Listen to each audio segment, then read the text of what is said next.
Hello there, and welcome to the second episode of Sandbox, the podcast that's brought to you by Buro Happold. Each episode will explore those big questions that touch all our lives. I'm Andy Duncan, and I'll be your host, your guide, your voice of wisdom. And so we come to our second episode, Urban Wonderlands, grey or green? What's the deal with our towns and cities? The concrete jungle has usurped the actual jungles, in the UK deciduous woodlands, but concrete deciduous woodlands isn't a recognised phrase yet. The wolves have been driven out of Wolf Street, and according to a survey by Country Living magazine, a quarter of British streets and houses are named after flowers and trees. But I live near Sycamore Drive, and let me tell you, the last sycamore to grace that postcode was chopped down and tar-macadammed for all eternity 15 years ago. But now, there are moves afoot to bring nature back to our cities. But why bother? An accusation sometimes levelled at the Georgians is that they systematically tweezered all trees from their cities, yet they all had a wonderful time in their bonnets and breeches. None of this climate and biodiversity crisis malarkey.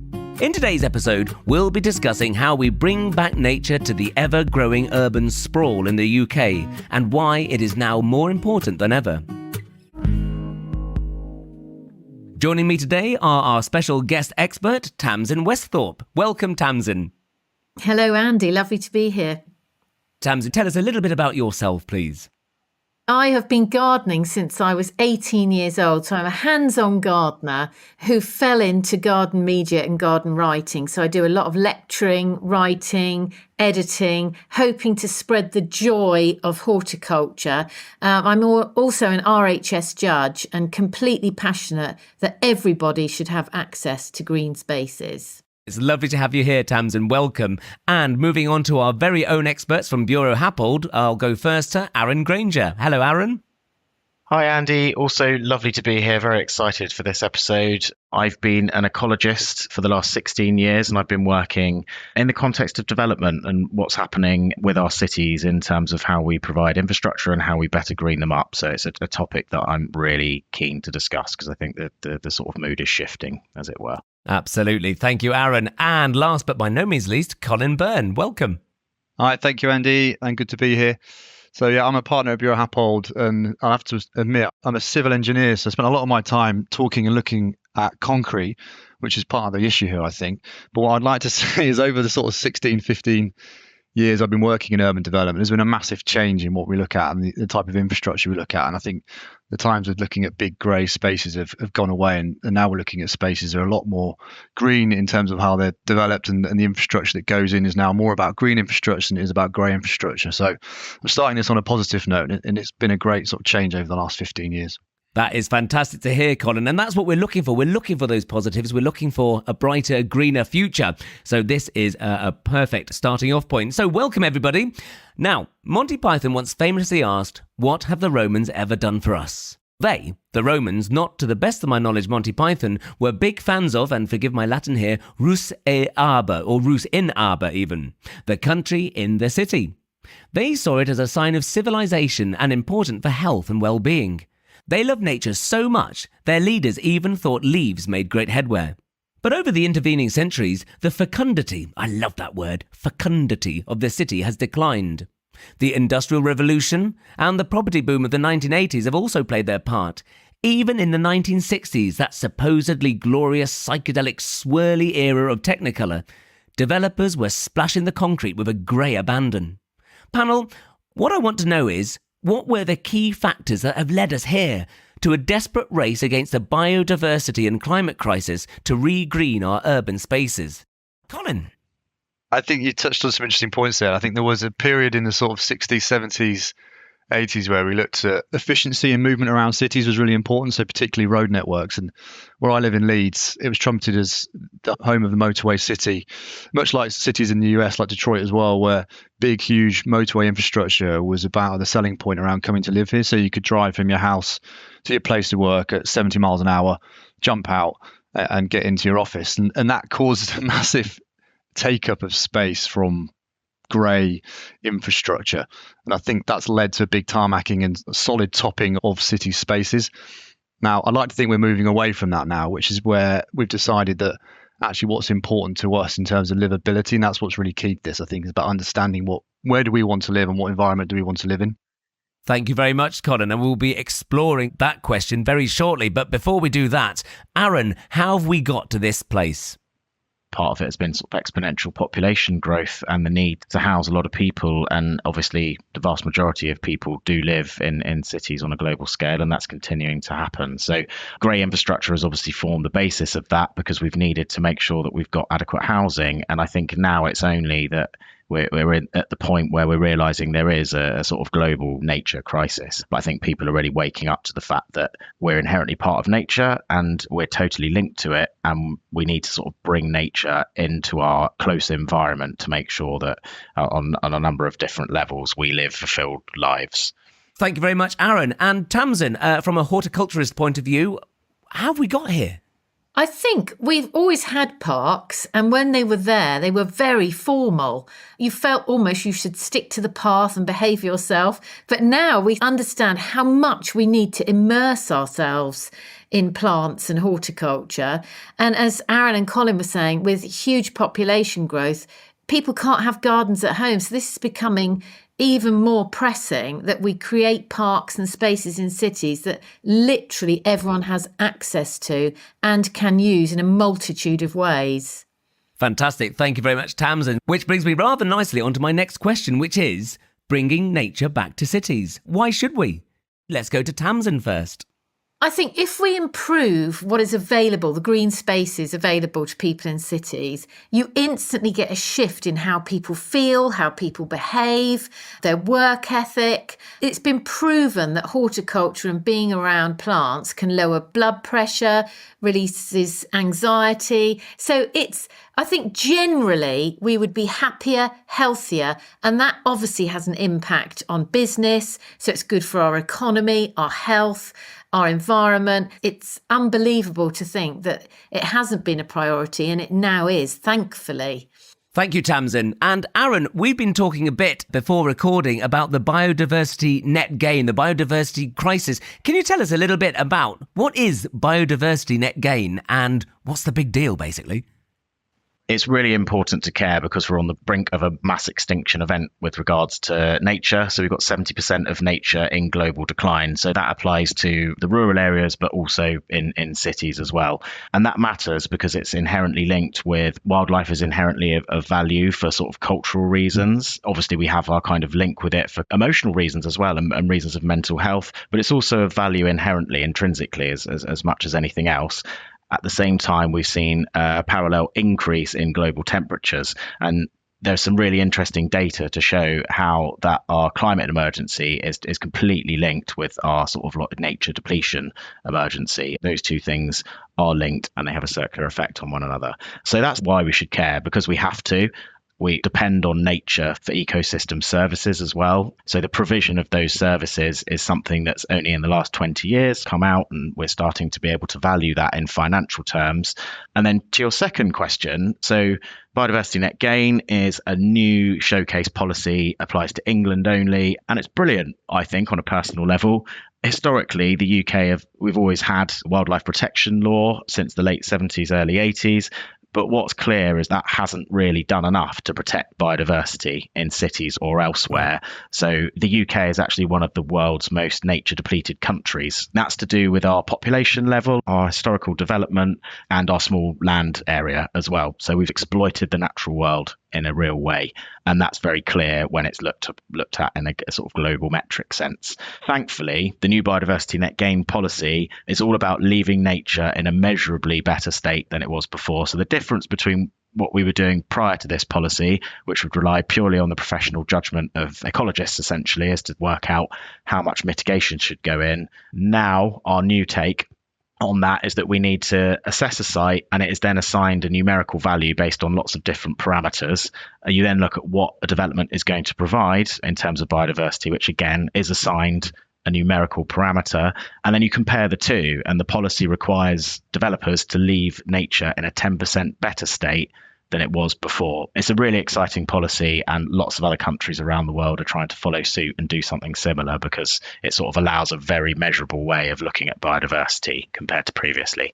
Thank you very much. And so obviously the advantages of biodiversity almost speak for themselves from an ecological point of view, don't they? The more creatures we have, the better the environment. The better the environment, the more creatures we have. It's a virtuous symbiotic circle. Colin, do the advantages of biodiversity net gain stop at the ecological? No, definitely not. They extend to much further reach than that. And there's some really interesting data around the study of that, some stuff we've worked on with C40 cities. I would say mainly as well, think about the environment you want to live in. Like when you go outside, you want to see an environment which is nice to live in. That has a huge mental impact on us as individuals as we go outside of our house. I think COVID taught us that the environment is really important around where you live, but also where you work as well. And being able to go outside and engage in nature has a strong mental health benefit.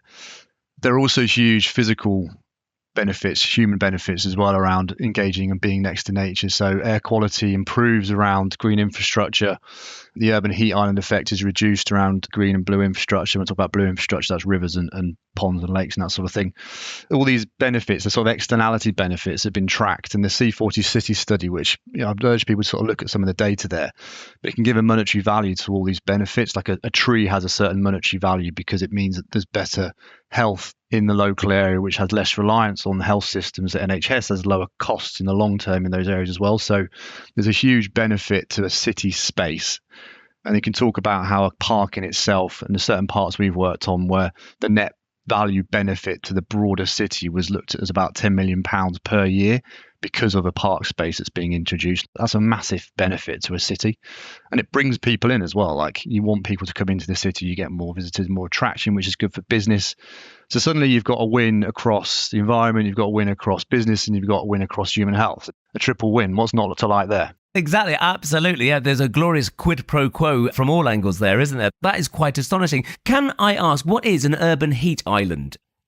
This is an effect you get in city spaces where, because of certain elements like blacktop or asphalt on the ground or dark concrete building environments, the environment, the air temperature is a lot higher than it would naturally be, say, outside of a city space. So 2-3 degrees higher than you would get in the normal sort of environment outside of a city. But by introducing green infrastructure, that can reduce it because you have less impact of heat coming off the ground, i.e. coming off like the asphalt or the concrete floor. Brilliant. Thank you very much. Now, on that subject, Aaron and Colin, the last time I checked, you were engineers, not gardeners or landscape architects. Though maybe you do in your spare time. Who am I to judge? But how, as engineers, do your roles play into the greening of urban spaces and buildings? How does engineering work in this field, and what has Buro Happold brought into this process? I think it's really important when you look at a space or a city space that's changing, the infrastructure all works together. So there's a sort of a coordination around the transport infrastructure, human infrastructure in terms of ins and out, and then the utility infrastructure and drainage infrastructure, but it all works together. So you're looking at now these multiple benefits across different types of infrastructure. So a piece of drainage infrastructure is no longer just a gully or a slot drain or whatever it is. It's a piece of sustainable urban drainage, which is now like a rain garden, for example. So you might see these popping up in streets around you where the highway authority is putting in a rain garden, and that's now serving a benefit for drainage, but it's also serving a benefit in terms of an ecological benefit. Colin, what is a rain garden? Can you talk me through what is a rain garden?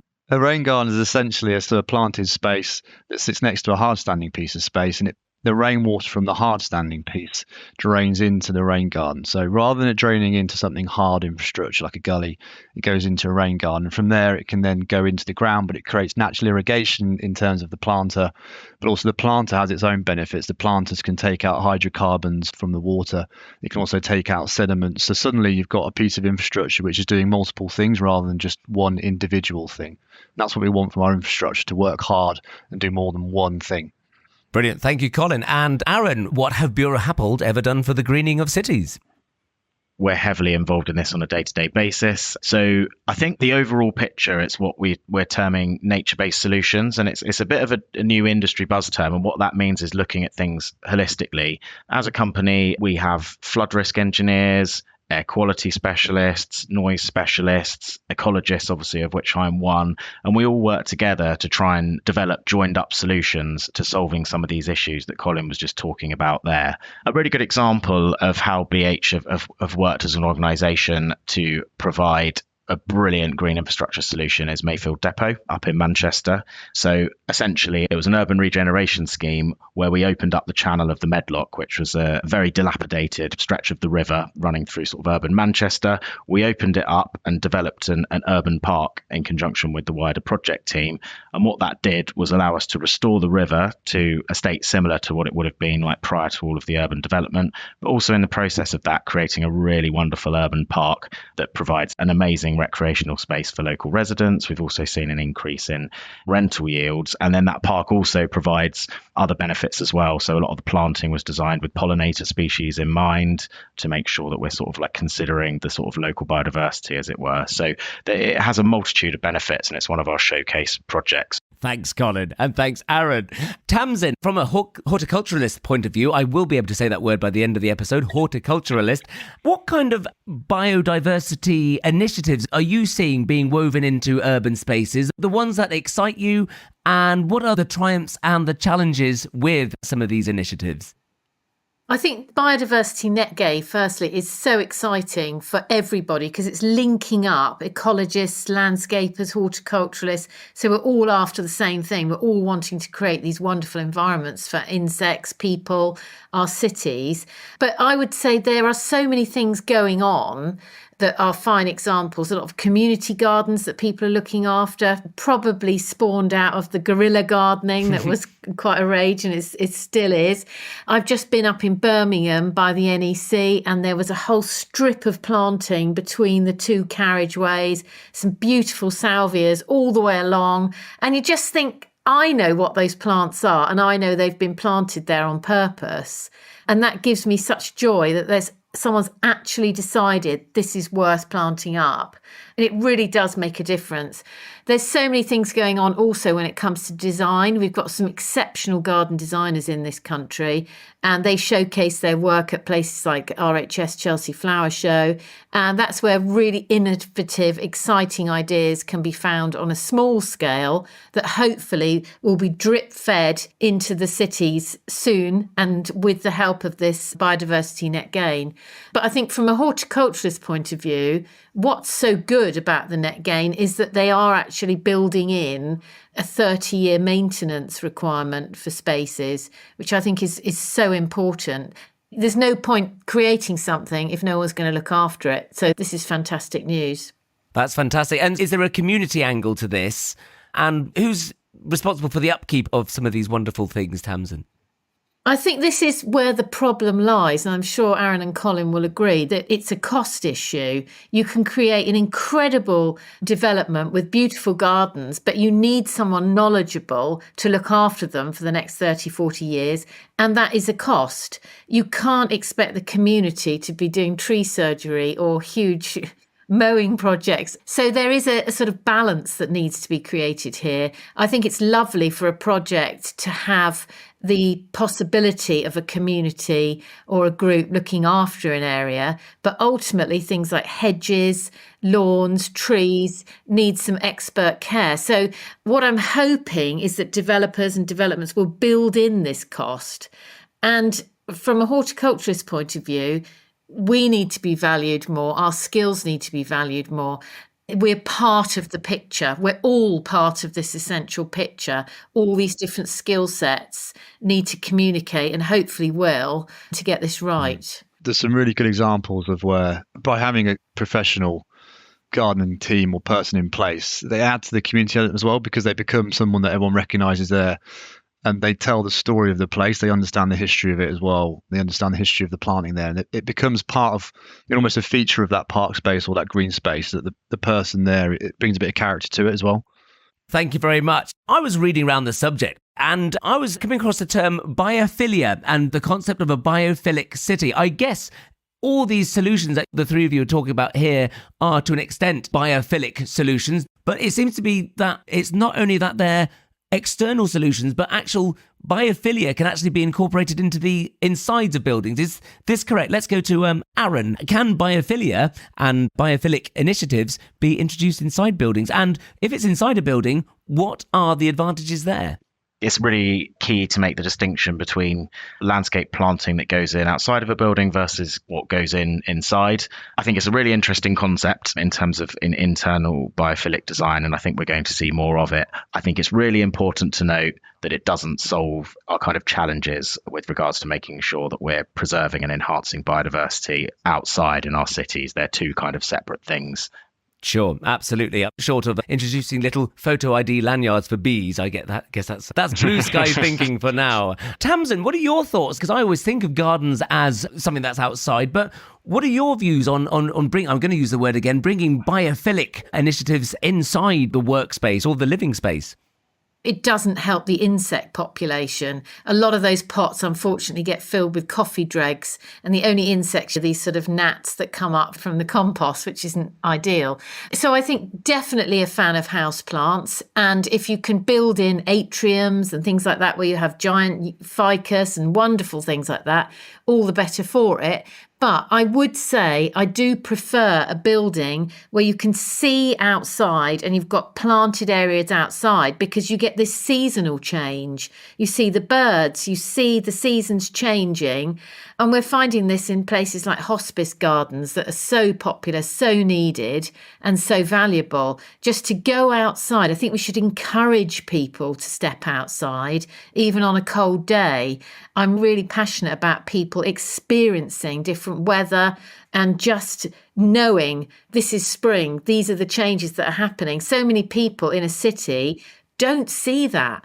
They're surrounded by buildings. Is it autumn? Who knows? I think I'm definitely prefer to see outdoor plants placed brilliantly so that people can see them and enjoy them whilst at their desk. So Tamsin, for plants in a building, are there any ecological advantages, or is it more about air quality, well-being?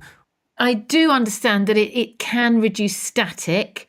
They are great dust collectors, also house plants. So any dust in the room will be drawn towards them. But mainly it is to create a good working environment, keep people calm, and just also it says something about a business, doesn't it? You walk into an office, it looks like they care. It looks like they have good values. So there's so many different benefits to having houseplants in a building. It also adds to people's kind of interaction with plants, and therefore like that nature as a kind of wider concept as well. If someone can't access nature in a wider way due to their work or home environment, having plants in that space can therefore generate a wider connection to the natural world. And that, I think, can also create a kind of care around it in a wider sense, and can encourage people to think about the conservation. They're sort of like local green spaces, or even on a bigger scale than that. So I think they're important from that perspective as well. And I think they are an entry into gardening. As you say, Aaron, it's, oh gosh, I've never come across plants before. And now I've got one sitting by my desk. And people used to name their plants and get quite upset if there was something wrong with it. So it does create that initial connection. And with a lot of people not being able to buy their own home with a garden, a lot of people renting can experience that through having houseplants. Thank you very much, Tamsin. Obviously, there's also the climate imperative. Colin, you were talking earlier about the urban heat island effect. So obviously heat is one issue, but flooding is another. Now, I was reading that I came across the term sponge cities. Colin, can you tell us a little bit about what on earth is a sponge city and how does it help? The issue we have with impermeable surfaces where water can't drain into the ground is two things. One, it hits the ground and then it can cause flooding because it can't go anywhere. So it ponds, or it hits at a low point and then you get flooding around that area. Also, what you don't get from that is water going into the ground and then recharging our groundwater. So we get two negative effects by having an impermeable surface. And as climate is changing, we are getting more frequent, intense storm events. We're getting storm events which create more rainfall across our cities, as much as up to 40% higher than sort of 20, 30 years ago. So significant increases across our cities in terms of rainfall. And our old drainage systems are really struggling to keep up with that. Rather than building more infrastructure, digging more holes and putting more pipes in the ground, the response to this is actually, let's make our surfaces more permeable, make the city more like a sponge. So when it does rain, it absorbs it itself rather than deflects it and push it into some piece of infrastructure. So trying to find a city space that can work with rainfall and also then bring it into the ground and recharge that groundwater. Fantastic. Excellent. So something of a nature-based solution again, perhaps. And Aaron, what are your thoughts on sponge cities?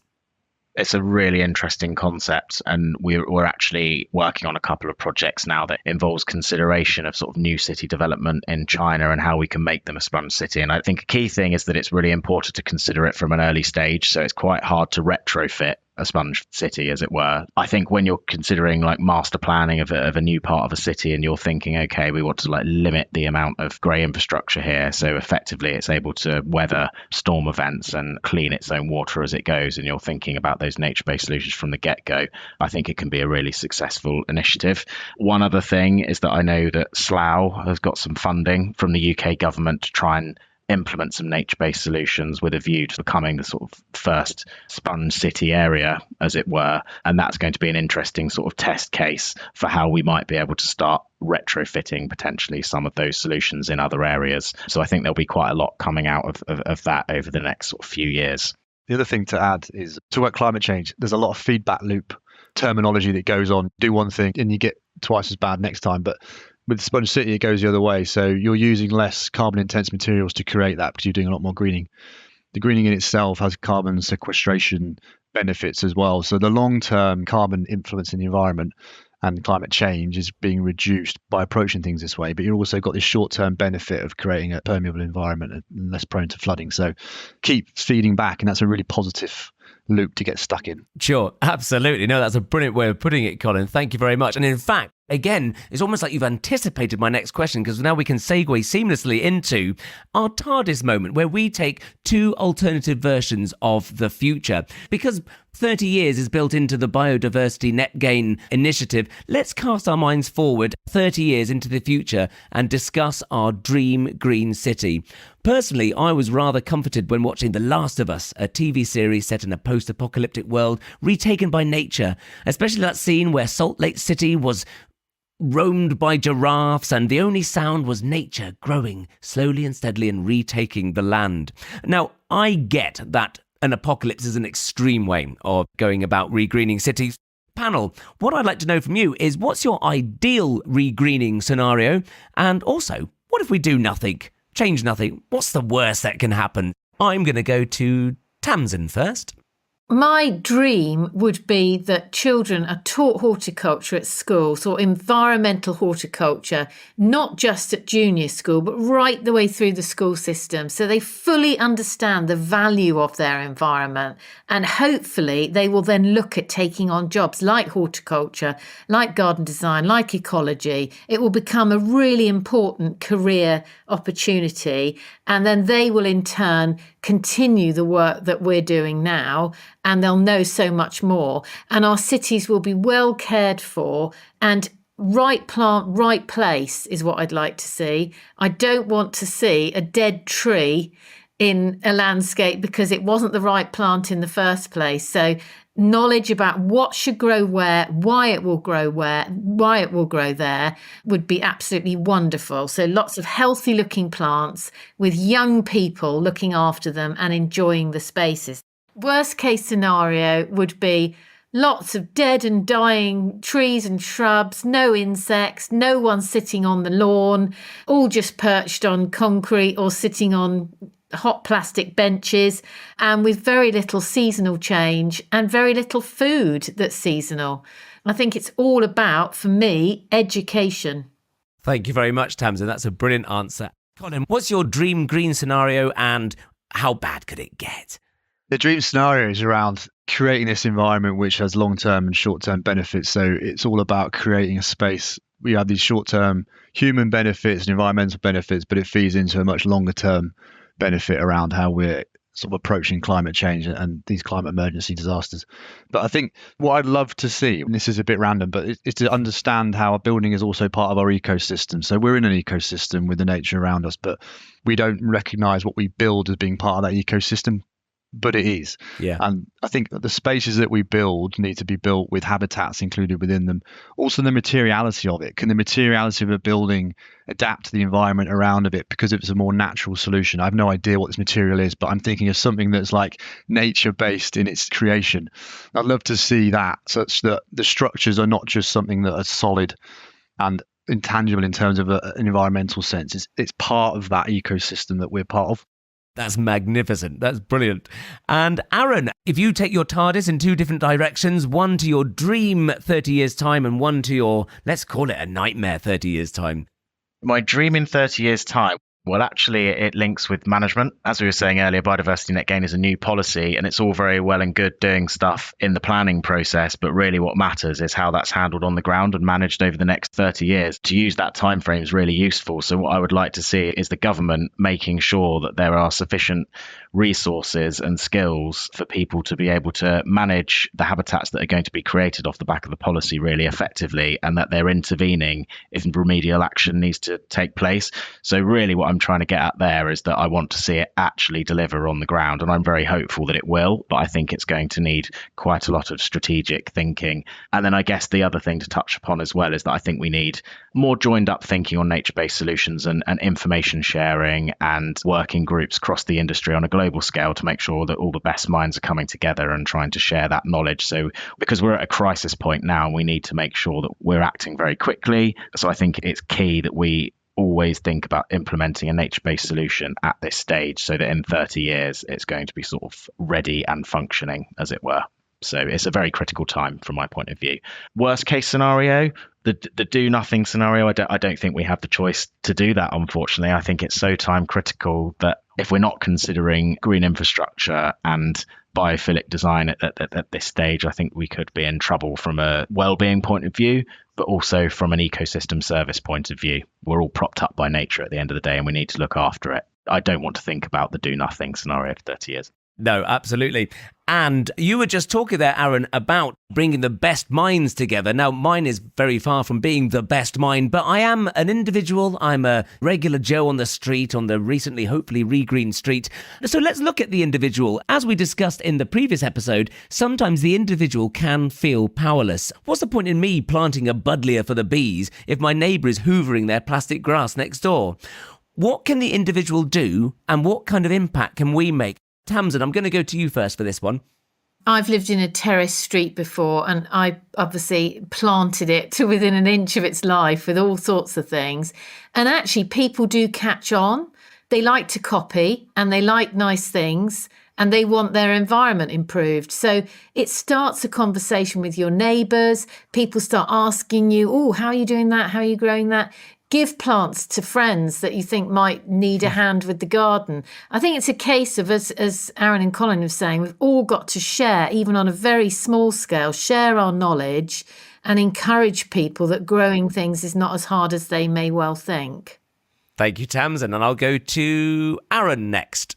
I think the same goes with, as per the climate emergency, where every little makes a difference in terms of how much carbon we're using and how much we're doing to offset that. The same applies to nature. So as Tamsin said, I totally agree. I think people inspiring each other to consider how nature affects them, planting things on their balcony, in their garden on a small scale is going to make a big difference. So I think the individual has a lot of collective power to make a real difference, especially in a city context where obviously, as we're saying, a lot of it is largely grey infrastructure. So if you've got individuals that are looking after their green spaces and improving them, that's only going to spread out and fan out and be very much positive. Brilliant. Thank you, Aaron. And the same question to Colin, please.